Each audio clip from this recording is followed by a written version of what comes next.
Commander Alice Bennett stared at the blinking light on her console aboard the EDF Stargazer.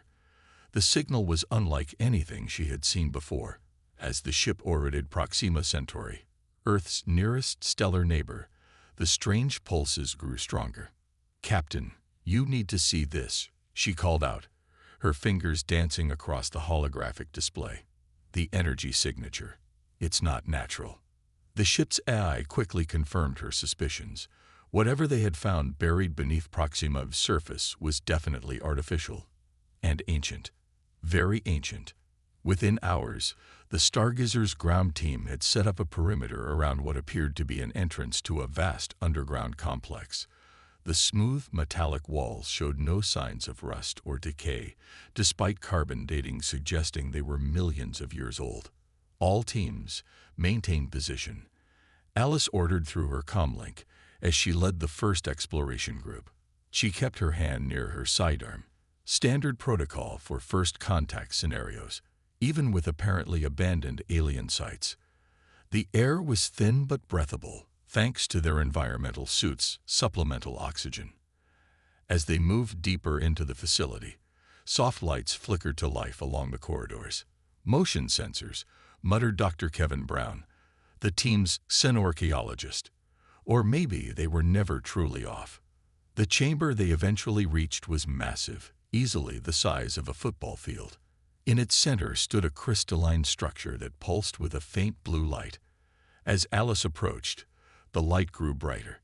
"Greetings, children of Earth," a voice echoed through their minds, causing several team members to stumble backward. "I am the Guardian, a preservation system left by those you would call the Precursors." Alice took a deep breath, forcing herself to remain calm. First contact protocols had never covered telepathic ancient as. "I am Commander Alice Bennett of the Earth Defense Fleet. We come in peace."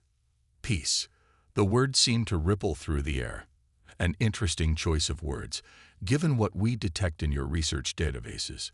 Your species has begun to explore stellar manipulation technology. The commander's blood ran cold. Project Helios was supposed to be top secret. How did this alien AI know about it? "We have watched your kind for centuries," the Guardian continued. "Your progress is remarkable, but you walk a dangerous path. The power to influence stars. It was not meant for young races to wield. Our research is purely theoretical." Alice protested, though she knew this wasn't entirely true. The military applications had always been part of the equation. The crystalline structure pulsed more intensely. "We have seen this before. Many times. Too many times. Let me show you." Suddenly, the chamber filled with holographic images. They watched as stars exploded in carefully controlled chain reactions, entire solar systems reduced to cosmic debris. Alien fleets used stars themselves as weapons, causing them to flare and destroy planets, or implode to create gravitational weapons. "The Star Killers," the Guardian explained. "They nearly destroy our civilization. We stopped them, but at a terrible cost. Now we see the same patterns emerging in your species." Alice watched in horror as the holographic display showed the devastation of countless worlds. "We're not like that," she insisted. "We're developing these technologies for defense, not conquest." That is what they all say, at first. The Guardian's tone carried a weight of ancient sadness. Defense becomes deterrence. Deterrence becomes dominance. Dominance becomes destruction. The cycle repeats. "Then help us," Alice suggested. "Guide us to use this knowledge responsibly." "That is not our way. We observe. We warn. We remember. The choice of what to do with this warning is yours." The Guardian paused. "But know this. Your experiments have not gone unnoticed by others. The Arcturus Coalition has observed your progress. They fear what you might become." Alice's mind raced. The Arcturus Coalition. They had detected signs of advanced civilizations in that sector, but had never made direct contact. Are they a threat to Earth? They are. Concerned. Your species has progressed more rapidly than any they have encountered. Some among them advocate for preventive action. The implications hit Alice like a physical blow. Earth wasn't ready for an interstellar war, especially not against an established coalition of alien civilizations. That was why Project Helios had been developed in the first place, to give humanity a fighting chance against more advanced species. There is much more you need to know, the Guardian continued, but time grows short. The Coalition's scouts approach your solar system. You must decide quickly what kind of civilization you wish to be. Wait. Alice called out as the blue light began to fade. At least tell us how to defend ourselves. The knowledge you seek is already within your grasp. The question is not whether you can use it, but whether you should. The Guardian's presence grew dimmer. Remember this warning, children of Earth. The power to kill stars is the power to end civilizations. Use it wisely, if you must use it at all. The light faded completely, leaving them in darkness for a moment before the chamber's ambient lighting returned to normal. Alice stood there, her mind racing with the implications of what they'd learned. She activated her comlink. This is Commander Bennett to Stargazer. Priority 1 message to Earth Defense Command. We have a situation. She paused, choosing her words carefully, and informed Project Helios leadership that their timeline just got a lot shorter. As her team began documenting everything they could about the alien facility, Alice couldn't shake the feeling that they had just crossed a point of no return. Humanity had sought confirmation that they weren't alone in the universe. Now they had it, along with the knowledge that some of their cosmic neighbors weren't too happy about their existence. The warning was clear, but so was Earth's situation. They could either abandon their research and hope for the best, or push forward and risk becoming exactly what the Precursors had feared. As she looked at the now dormant crystal structure, Alice wondered if this was how every civilization felt at this crossroads, and how many had chosen wrongly. One thing was certain: the decisions made in the coming days would determine not just the fate of Project Helios, but potentially the survival of the human race itself. The stars had always been humanity's destination, their destiny. Now they had to decide whether they would reach them as explorers or conquerors, as guardians or destroyers. The choice, as the Guardian had said, was theirs to make, but they would have to make it soon. Very soon. Captain Robert Nash stood at the window of the Project Helios Command Center, watching the sunset over the Nevada desert. The orange glow reminded him too much of the holographic images Commander Bennett had brought back from Proxima Centauri. Stars burning, dying, being turned into weapons. His hand tightened around his coffee cup. The latest scans confirm it, Dr. Susan Miller said from behind him. 3 alien fleets have entered the outer solar system. They're not even trying to hide anymore. Nash turned to face the project's lead scientist. The dark circles under her eyes told him she hadn't slept much since the emergency meeting 2 days ago. None of them had. How long? He asked. At their current speed, 4 days until they reach Mars orbit. Maybe 5 until they hit Earth. Susan pulled up a holographic display showing the approaching Arcturus coalition ships. Their technology is, well, it's way ahead of ours, except in one area. Nash nodded. Project Helios. Yes. Susan zoomed in on one of their prototype stations orbiting the sun. We can't match their ships or their weapons, but they can't do what we figured out. Not yet, anyway. The room's main screen lit up with an incoming call. General Harris's face appeared, looking grim. Captain Nash, Dr. Miller. I assume you've seen the latest scans. Yes, sir, Nash replied. The coalition isn't giving us much choice. The President has authorized full deployment of Project Helios, the general announced. God help us all. Susan stepped forward. Sir, the system isn't fully tested. We've only done small-scale experiments on artificial stars in the lab. Using it on the actual sun could have unexpected consequences, Nash finished. We understand the risks, sir. Do we? Susan looked between them. The precursor warning was clear. This technology destroyed entire civilizations. And right now, our civilization is about to be destroyed if we don't use it, Nash countered. He turned back to the general. How long until the device is ready? The orbital platforms are in position, Susan said quietly. We can start the power-up sequence whenever you give the order. But sir, she hesitated. We should at least try to communicate with them first. The general shook his head. We've been broadcasting on all frequencies since they entered the system. They're not interested in talking. Nash walked over to the main control panel.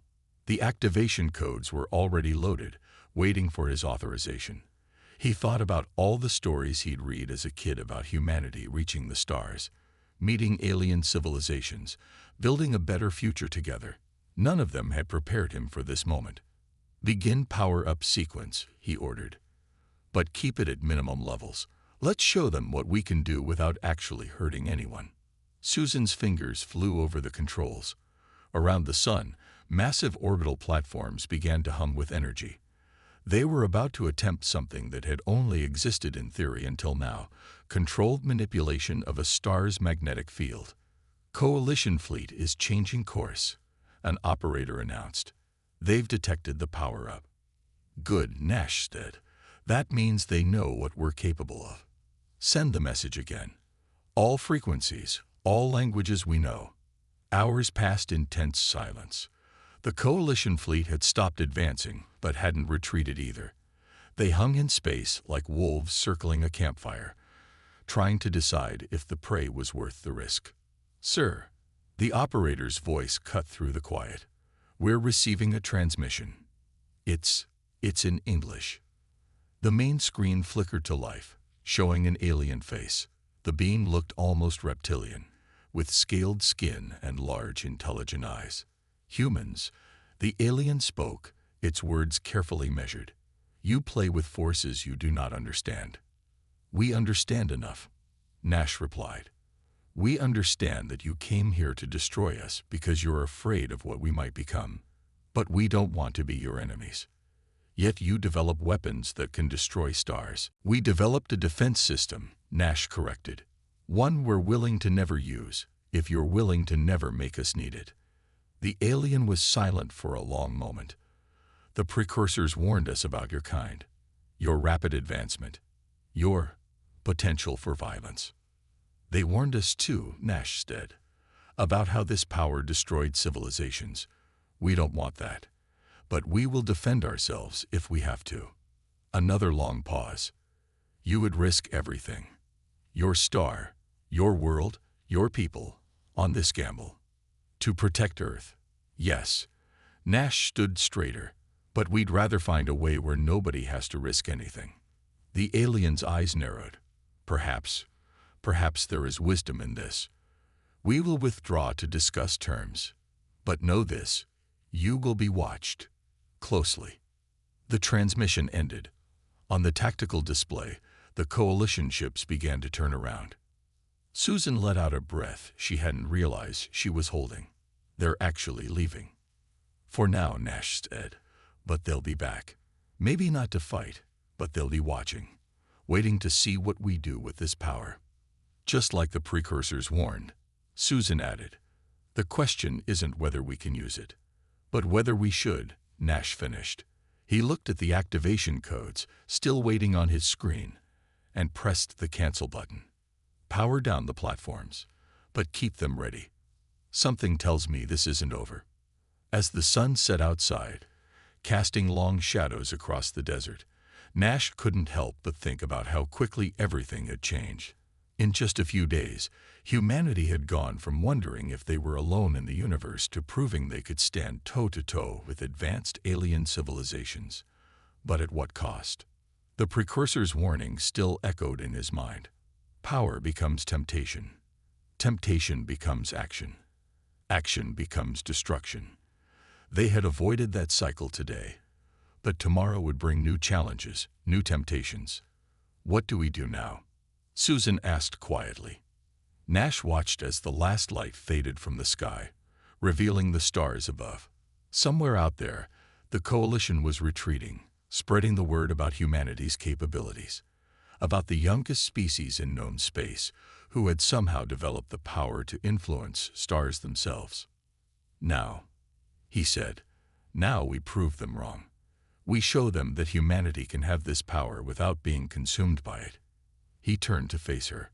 "That's going to be the real challenge." As night fell over the desert, the Project Helios facility hummed with reduced power, its platforms orbiting the sun like silent guardians. Humanity had won its first interstellar confrontation not through violence, but through the threat of it. The question that remained was whether they could maintain that balance, or if the power they had created would eventually lead them down the path the Precursors had warned about. Only time would tell, and the stars would be watching. Chief Engineer John Carter wiped the sweat from his forehead as he looked at the test facility's main control screen. The Alpha Centauri research station hung in space near a small red dwarf star, far enough from any inhabited systems to be safe, but close enough to Earth to maintain regular contact. "All systems are ready," his assistant called out. "Power levels at 98%. John nodded, double-checking the safety protocols. After the close call with the Arcturus Coalition 3 months ago, Earth's leaders had decided they needed to know exactly what their star-manipulating technology could do, not just in theory, but in practice. "Begin recording," John said. "Test Sequence 1. Stellar Manipulation Device, Small-Scale Trial." He took a deep breath, activating primary controls. The massive device they had built looked like a giant silver flower, its petals actually being enormous energy collectors. It faced the red dwarf star, ready to attempt something never before done by humans, intentionally affecting a star's behavior. "Energy collectors at full capacity," reported Lisa Young, his secondary engineer. "Magnetic field generators online." John looked at the final authorization code on his screen. They had chosen this particular star carefully. It was small, stable, and far from any inhabited worlds. If something went wrong, the damage would be minimal. Starting the sequence in 3, 2, 1.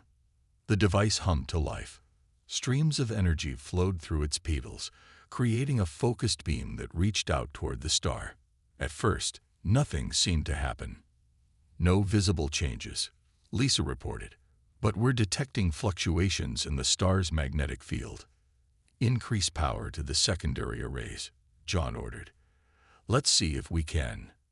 He stopped mid-sentence as the surface of the red dwarf suddenly erupted.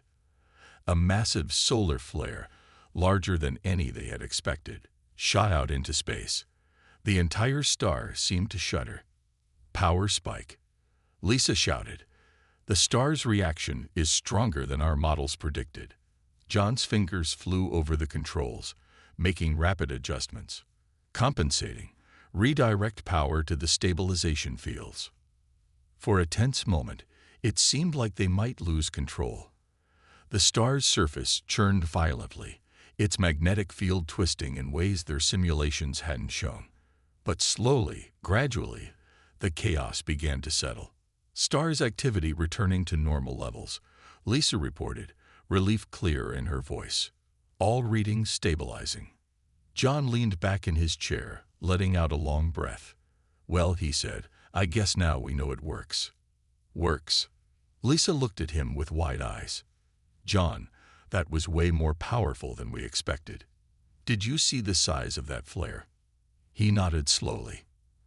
"And that was just a small-scale test on a red dwarf. Imagine what it could do to a larger star." The room fell silent as everyone considered the implications.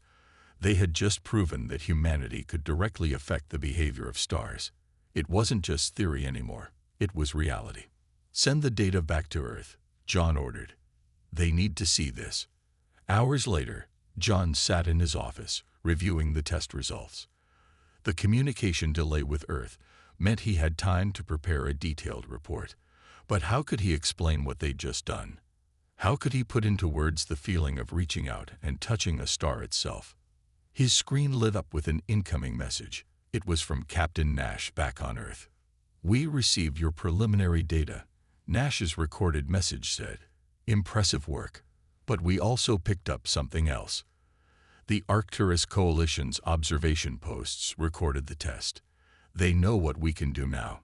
John felt a chill run down his spine. They had hoped to keep these tests secret, but apparently, the Coalition's technology was better than they'd thought. "Keep running your tests," Nash continued. "But be careful. We're not the only ones watching anymore." As if to confirm Nash's warning, the station's sensors picked up a strange reading. A ship, definitely not human in design, appeared briefly at the edge of their detection range before disappearing again. "They're scared," Lisa said from the doorway.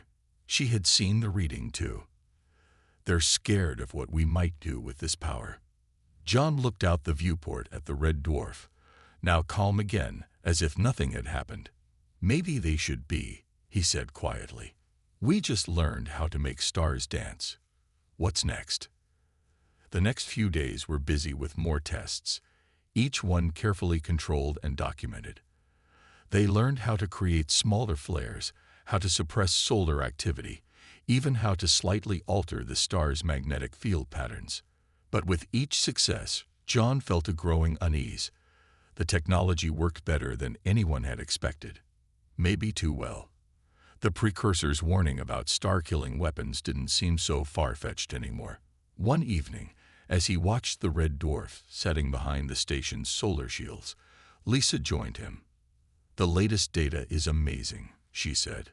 "We could revolutionize stellar science. Maybe even help terraform planets by adjusting their star's output. Or we could burn worlds to ash," John replied. "That's what everyone's really thinking about, isn't it? The military applications." Lisa was quiet for a moment. "The Coalition is still out there. They're not going to leave us alone just because we scared them once. We need this technology. But do we need all of it?" John gestured at their test results. "We've proven we can control stars. Maybe that's enough. Maybe we don't need to push further." Before Lisa could respond, their emergency alert system activated. A message from Earth marked urgent appeared on their screens. "The Coalition has attacked one of our outer colonies," Nash's grim face announced. "They're testing our resolve. Earth Defense Command is implementing Phase 2. Stand by for new orders." John and Lisa looked at each other, then back at the red dwarf star. Their simple scientific test had just become something much more serious. "I guess we don't get to choose anymore," Lisa said quietly. John shook his head. "We always have a choice. The question is, are we ready for what comes next?" As if in answer, the red dwarf flared again, sending crimson light through the viewport. The power to influence stars was now firmly in human hands. Whether that power would lead to humanity's salvation or its downfall remained to be seen. But one thing was certain. The next test wouldn't be on an uninhabited star. And it wouldn't be just for science. Lieutenant Commander Mary Thompson stared at the ancient text scrolling across her screen. After weeks of working with the translation software, she was finally making sense of the precursor data Commander Bennett had brought back from Proxima Centauri. "This can't be right," she muttered, rechecking her findings. The small office aboard the lunar research base felt even more cramped than usual as the weight of her discovery sank in. The door slid open, and Captain Nash walked in. "You said you found something important." Mary nodded, her face pale. "Sir, I've decoded more of the Precursor's message about the Star Killers. It's worse than we thought." She pulled up the translated text on the main screen. The Star Killers didn't just use stars as weapons. They turned entire solar systems into traps. They could make stars go nova at will, create chain reactions that would destroy dozens of systems at once. Nash's expression darkened. "And now the Coalition thinks we're following the same path." "That's just it, sir." Mary highlighted a section of text. "The Star Killers didn't start out wanting to destroy everything. They were like us. They developed the technology for defense. But once they had it, they couldn't resist using it," Nash finished. A sudden alert interrupted them. The room's holographic display showed a Coalition fleet emerging from faster-than-light travel near one of Earth's outer colonies. "Speaking of defense," Nash said grimly. "How many ships?" "At least 30, Mary reported, checking the readings. "They're heading straight for New Eden Colony." New Eden was humanity's largest off-world settlement, home to over 1 million people. The colony orbited Ta City, its star visible from Earth with the naked eye. Nash activated his comlink. "This is Captain Nash. All Project Helios personnel to battle stations. This is not a drill." As alarms blared throughout the base, Mary continued studying the ancient text. Something about it bothered her. "Sir, there's more. The Precursors say the Star Killers became addicted to their power. Each victory made them want more control, more destruction." "We're not them," Nash insisted. "We're just trying to protect our people." "Incoming transmission from the Coalition fleet," an operator announced. The main screen switched to show the now familiar scaled face of a Coalition commander. "This is your only warning," the alien said. "Abandon the colony. Stop your stellar weapons research, or we will be forced to take action." Nash stepped forward.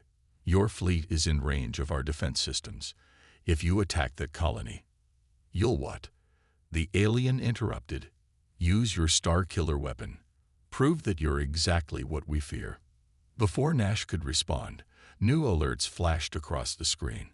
The Coalition ships had opened fire on New Eden's orbital defense platforms. "Colony shields at 60%. Someone shouted. "They're breaking through." Nash's hands clenched into fists. "How long until the stellar manipulator is ready?" 10 minutes to full power," an engineer reported. "But sir, Ta City is a populated system. If we lose control like we did in the test, we don't have a choice." Nash turned to Mary. "Unless your precursor research shows us another way." Mary scrolled frantically through the text. "Wait, there might be something. The Star Killer's victims developed a defense, a way to shield their stars from manipulation, if we could." Another explosion rocked the colony.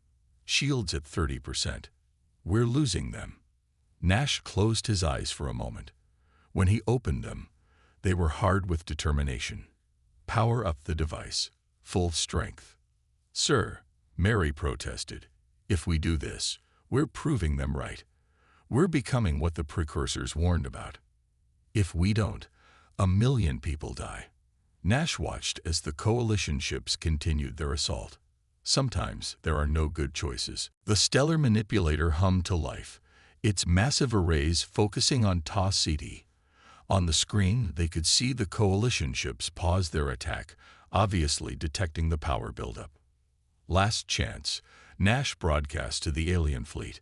"Withdraw, or we'll be forced to demonstrate our capabilities on your ship's star." The Coalition commander's face appeared again. "You would risk destroying an entire solar system to win a single battle. This is exactly why we must stop you." "No," Nash replied. "This is why you should never have attacked us." He turned to his crew. "Target their flagship with a controlled solar flare. Minimal power, just enough to show them we're serious." Mary watched in horror as the device powered up. The precursor text was still scrolling on her screen, showing what happened to the last civilization that went down this path. But what choice did they have? Suddenly, her translation program flagged something in the text. "Sir, I found something. The Star Killers, there was a reason they became so aggressive. The technology itself affected them. Something about the stellar manipulation process changed their minds over time, made them more violent." "What are you saying?" Nash asked, his finger hovering over the activation control. "I'm saying this weapon might be changing us just by using it, making us more willing to use it again. It's a cycle, sir, one that the Precursors tried to break." Nash looked at the screen, where the Coalition ships had paused their attack, waiting to see what humanity would do. In that moment, he had to make a choice, not just about this battle, but about humanity's future path. The colony's shields were failing, the Coalition's weapons were ready, and somewhere in the ancient precursor text lay the warning of what they might become if they took this step. "Sir," Mary said quietly, "what the Precursors feared wasn't just the weapon. It was what it does to those who use it." Nash stared at the activation control, the weight of the decision heavy on his shoulders. Whatever he chose in the next few moments would set humanity's course for generations to come. The fate of New Eden Colony, the warnings of the Precursors, and the future of human civilization itself all hung in the balance. And time was running out. Admiral William Clark stood in the Emergency Command Center deep beneath the Rocky Mountains. The holographic display showed New Eden Colony shields about to fail, while Lieutenant Commander Thompson's warning about the star-killing weapon's influence on its users echoed in his mind. Colony shields at 15%. An operator shouted. Evacuation ships are launching, but they need more time. The Admiral watched as thousands of civilian ships fled from the colony. Not all would escape in time. The Coalition fleet had positioned itself between the colony and its escape routes. "Get me Captain Nash," he ordered. Nash's face appeared on the main screen, tense but determined. "Sir, awaiting your orders. The stellar manipulator is ready." Clark looked at the strategic display. An uninhabited star system lay just 2 light-years from the Coalition fleet's position, close enough to send a message, far enough to avoid civilian casualties. "New target coordinates incoming," Clark announced. "We're not using it on Ta City." Nash's relief was visible. "Sir, target the star in System J2471, uninhabited, Class G star. Show them what we can do without putting civilians at risk."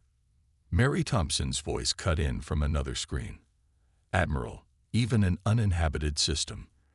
The precursor texts warn that each use of the weapon makes it more tempting to use again." "Noted, Commander," Clark said. "But right now, we need time to evacuate our people." He straightened his uniform. "Captain Nash, you have authorization. Full power demonstration." The stellar manipulator turned away from Ta City, its massive arrays focusing on the distant star. On the tactical display, they could see the Coalition ships detecting the power buildup. "Energy levels at maximum," Nash reported. "Targeting solutions locked."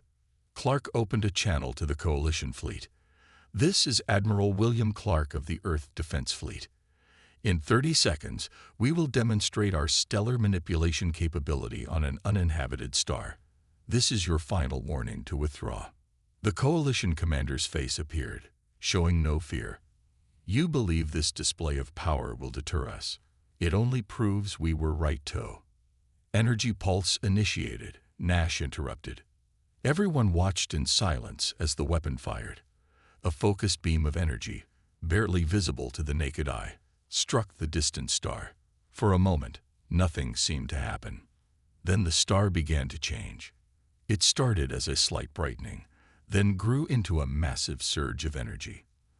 The star's surface boiled with unprecedented activity. Solar flares 100 times larger than anything naturally possible erupted from its surface. "My God," someone whispered. The star continued to convulse, its magnetic field twisting in impossible ways. Then, in a final burst of energy, it went nova. Not a natural nova that would take hours or days, but an instant, catastrophic explosion that lit up the sector like a second sun. "Target star destabilized," Nash reported, his voice shaking slightly. "Complete stellar destruction achieved." On the tactical display, the Coalition fleet had stopped firing. Their ships hung motionless in space, sensors obviously focused on the astronomical event they had just witnessed. "Replay that demonstration on all frequencies," Clark ordered. "Make sure every Coalition ship sees exactly what we can do." The Coalition commander's face appeared again, but this time the alien's expression was different. There was fear there now, mixed with something else. "Understanding. You could have used this on our home system," the commander said slowly. "You could have struck anywhere." "But we didn't," Clark replied. "We chose an uninhabited star to show you what we're capable of. The choice of what happens next is yours." The silence stretched for what felt like hours but was probably only minutes. Finally, the Coalition ships began to move, turning away from New Eden Colony. "We will withdraw," the commander said. "But this is not over. Such power, it cannot be allowed to exist unchecked." "Then work with us," Clark suggested. Help us find a way to ensure this weapon is never needed again." The Coalition fleet jumped to faster-than-light speed, leaving the sector quiet except for the continuing evacuation ships from New Eden. But the light from the destroyed star still illuminated space, a stark reminder of what had just happened. In the lunar base, Mary Thompson stared at her screens, still translating the precursor text. "Admiral," she said, "I found something else. The Star Killers. After their first demonstration of power, other civilizations started developing similar weapons. It sparked an arms race that eventually consumed the galaxy." Clark looked at the tactical display, where dozens of other alien civilizations' sensors could be detected watching the aftermath of their demonstration. How many of them will start their own stellar manipulation programs after seeing this? He wondered aloud. "The Precursors tried to prevent this," Mary continued. "That's why they left the warnings. They saw how the power spread, how it corrupted everyone who wielded it. But they didn't destroy the knowledge," Clark noted. "They preserved it in their archives." "Why?" Mary scrolled through more text. Because they believed someday a species would need it. Not to destroy, but to protect. They hoped someone would learn from their history. Clark watched as the last evacuation ships cleared the colony. They had saved most of their people, but at what cost? The power to destroy stars was now a known quantity in the galaxy. The genie was out of the bottle. "Send all the precursor data about the Star Killers to the Coalition," he ordered. "Let them see the whole truth, the warnings and the history. Maybe if we all understand the danger, we can prevent history from repeating." As the light from the destroyed star continued to shine, humanity had crossed a threshold. They had proven themselves capable of wielding the most destructive force in the galaxy. Now they had to prove they could be trusted with it. The real test was just beginning. Dr. Patricia Wright's hands trembled as she read the final translations from the Precursor archive. After the demonstration of power at System J2471, she had been granted full access to all the data Commander Bennett had brought back from Proxima Centauri. "This changes everything," she whispered to herself in her small office aboard the Stargazer, which had returned to the Precursor facility for more research. She pressed the emergency communication button. Within minutes, the faces of Admiral Clark, Captain Nash, and Commander Bennett appeared on her screen. "What's so urgent, Doctor?" Admiral Clark asked. Patricia took a deep breath. "I know why the Precursors were so interested in humanity. I know why they left their warning specifically for us." She pulled up the ancient text. "We're not just another young species they were watching. We're their greatest fear come full circle." "What do you mean?" Commander Bennett leaned forward. "The Star Killers didn't die out," Patricia explained. "The Precursors didn't destroy them. They changed them, altered their very genetic code, turned them into a different species. Then they hid them on a primitive world, far from any advanced civilization." The silence that followed was deafening. "Earth," Nash said finally. "You're saying we're the descendants of the Star Killers," Patricia confirmed. "The Precursors rebuilt them, rebuilt us, from the ground up.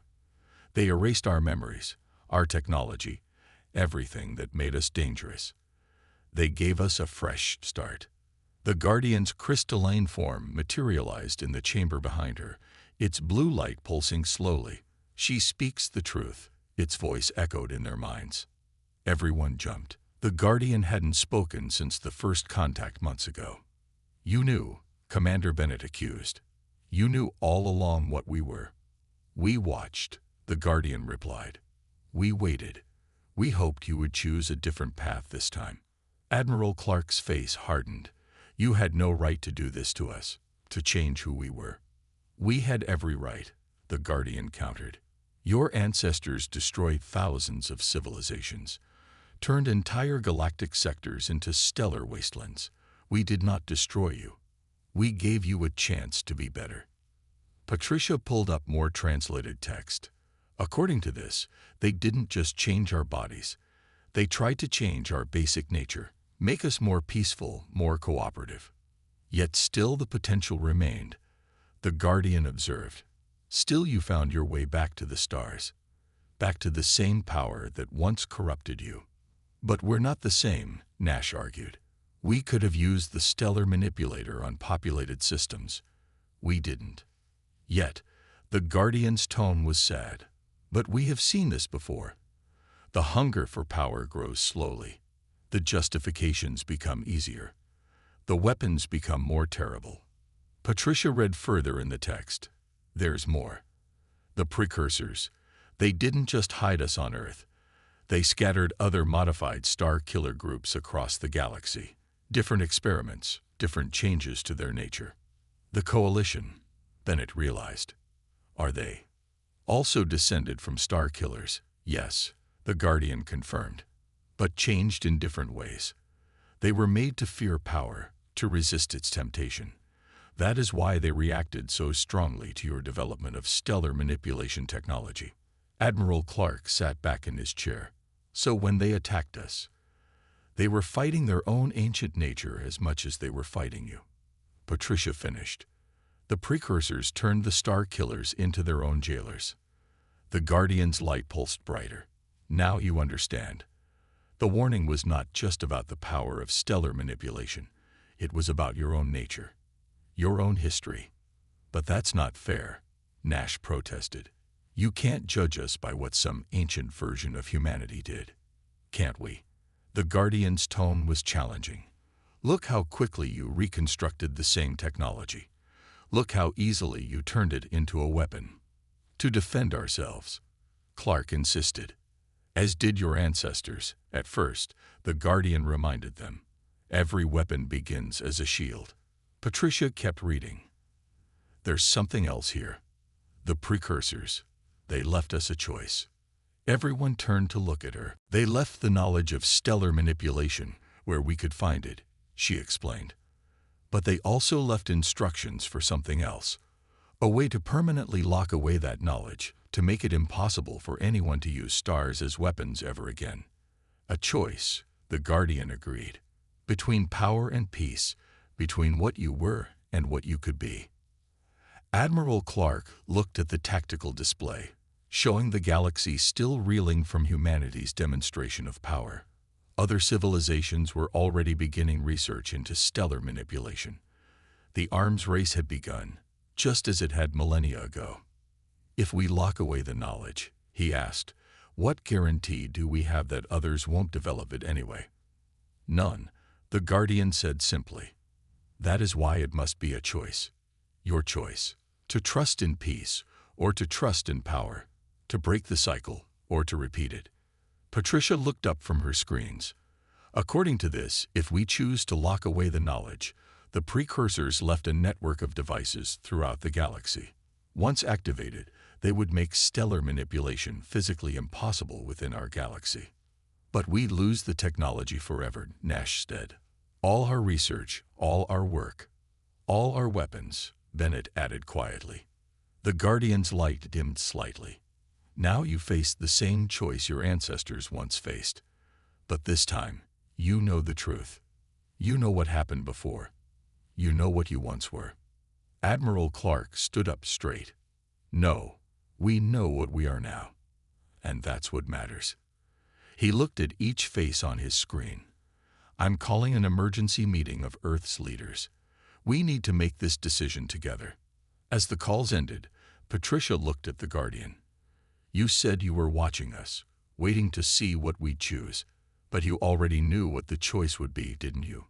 You've seen it before. Many times, the Guardian acknowledged, with many species, with many experiments. But you are different. How? You are the first to reach this point, and still hesitate. The first to consider giving up power once gained. Perhaps that means the Precursors' changes went deeper than we thought. Patricia looked at the star chart showing the spreading ripples of their demonstration's consequences. Somewhere out there, other civilizations were already starting down the path that had once destroyed so much. The choice humanity would make wouldn't just affect them. It would shape the future of the galaxy itself. The Guardian's light began to fade. Choose wisely, children of Earth. The stars are watching. As Patricia sat alone in her office, surrounded by the history of humanity's ancient past and the possibilities of their future, she wondered what they would choose: power or peace, weapons or wisdom. The cycle of the Star Killers had come full circle. Now it was up to humanity to decide if it would begin again.